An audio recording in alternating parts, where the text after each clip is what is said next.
How goes the family? Welcome back to Larry's Anything Goes. Hopefully you guys have a great and exceptional day. It is January 2nd, so we're getting this new year off in the right direction. That's all we can do at this point. Today's word of the day is caption. Stands for a short-legged or description accompanying of illustration, a series of words superimposed on the bottom of a television or motion picture frames. I chose this word today because the beautiful thing about having, as they would like to call them, motion picture-in-picture subtitles is because a lot of times things get lost in translation with all of us.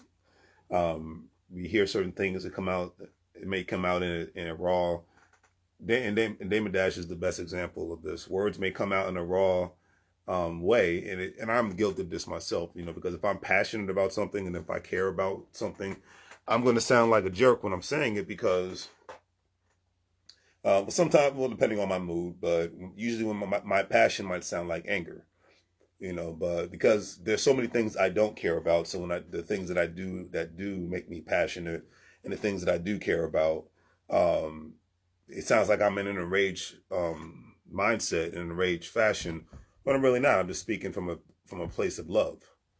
Because if anybody knows me, if I don't care about something, I literally will say the words, I don't care.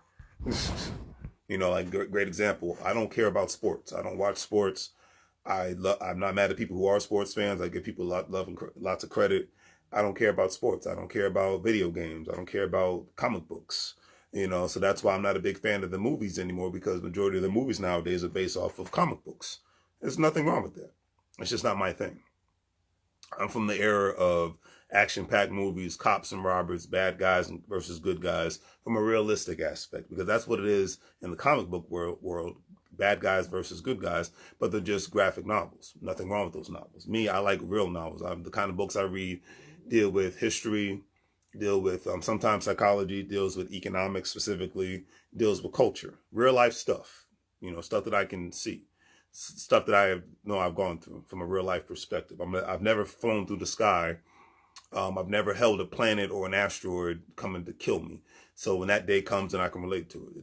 But for the people that do relate to it, that's fine. Nothing wrong with that. I don't care about politics. I used to care about politics. I don't anymore.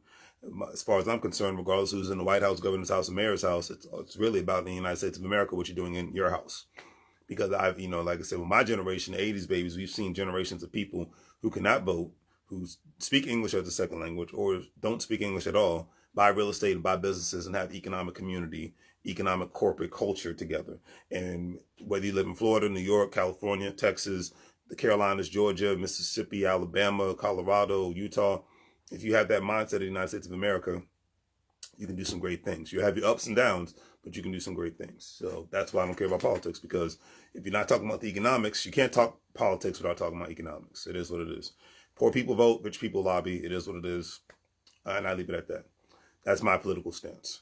But anyways, so I'm going off on a rant. But at the end of the day is, when it comes to captions, you want to be able, the beautiful thing about having captions on your TV when you're watching something is because sometimes things can get misunderstood. Sometimes it helps people to become better spellers, readers, etc., and so forth.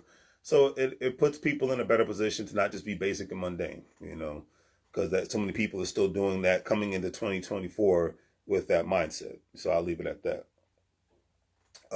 But life goes on, and do your best to ensure that your captions are displayed so that things don't get lost in translation. But it's like I said, I'll come from the era. I have another point I was going to make. The movies that I like, the best movies I saw in 2023 were The Equalizer 3 and Creed 3. Real life movies. Okay. One person who used to be in the Marines, and he used to work for the CIA, and now just went around doing good deeds for people, but he wasn't a superhero flying through the sky. And he didn't come from some fake planet that didn't exist. He came from Boston, Massachusetts, a city in the state that exists. That's why I relate to that. Creed 3. A movie about an underdog who was considered a bastard child of Apollo Creed, and his he was raised in a group homes, and he was lucky enough to be able to live with Apollo Creed's actual wife after his mother died. And, he became a famous boxer, and his past came to haunt him when a person from the group home that he was in actually had an issue. So, and finally spent like 15 years in prison, something like that, got out and used Creed to become the champion. And then him and Creed had to end up fighting with each other. Creed had to come out of, had to come out of retirement and whatnot. These are real life situations. These are things that I can relate to. I'm a grown man about to turn 41 years old. I'm not mad at the men and women who like comic books, who are into anime. I'm not knocking it. I'm just saying, for me, it doesn't tickle my fancy, and I leave it at that.